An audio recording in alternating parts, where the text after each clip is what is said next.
பமுனுகம உஸ்வெட்டகையாவ கரையோரத்தை அண்டியதாக போதைப்பொருள் வர்த்தகம் இடம்பெறுவதாக போலீசாருக்கு கிடைத்த தகவலின் அடிப்படையில் மேற்கொள்ளப்பட்ட முற்றுகையின் போது ஒரு தொகை பொதிகள் மீனவ படகுகளுக்கு மாற்றப்படுவதை போலீசார் அவதானித்துள்ளனர். மீனவர்கள் கரைக்கு வரும்போது போலீசார் அவர்களை சோதனையிட்டனர். அவர்கள் தப்பியோட முயற்சித்த போது போலீசார் ஆகாயத்தை நோக்கி துப்பாக்கி பிரயோகம் மேற்கொண்டனர். 2 மீனவ படகுகளும் சந்தேக நபர் ஒருவரும் கைது செய்யப்பட்டதுடன் மேலும் பலர் தப்பியோடியுள்ளனர். மீனவர்கள் என்ற போர்வையில் இந்தியாவிலிருந்து சட்டவிரோத பீடி இலைகள் எடுத்து வரப்பட்டுள்ளதாக தெரியவந்துள்ளது.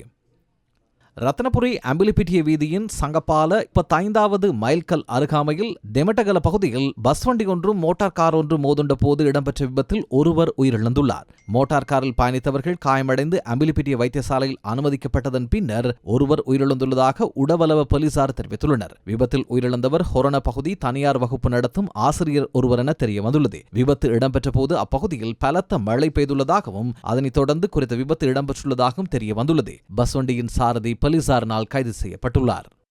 ஐஸ் போதைப்பொருள் மற்றும் சட்டவிரோத ஆமை இறைச்சியுடன் மூதூரில் 3 கைது செய்யப்பட்டுள்ளனர். மூதூர் போதை ஒழிப்பு பிரிவு போலீசார் மேற்கொண்ட சுற்றிவளைப்பின் போது ஐஸ் போதைப்பொருளுடன் சட்டவிரோத ஆமை இறைச்சியுடனும் சந்தேக நபர்கள் கைது செய்யப்பட்டுள்ளனர். மூதூர் கங்கை பாலத்தில் வைத்து 28 வயதுடைய சந்தேக நபர் ஒருவரை சோதனைக்குட்படுத்திய போது 5100 மில்லிகிராம் ஐஸ் போதைப்பொருள் கைப்பற்றப்பட்டது.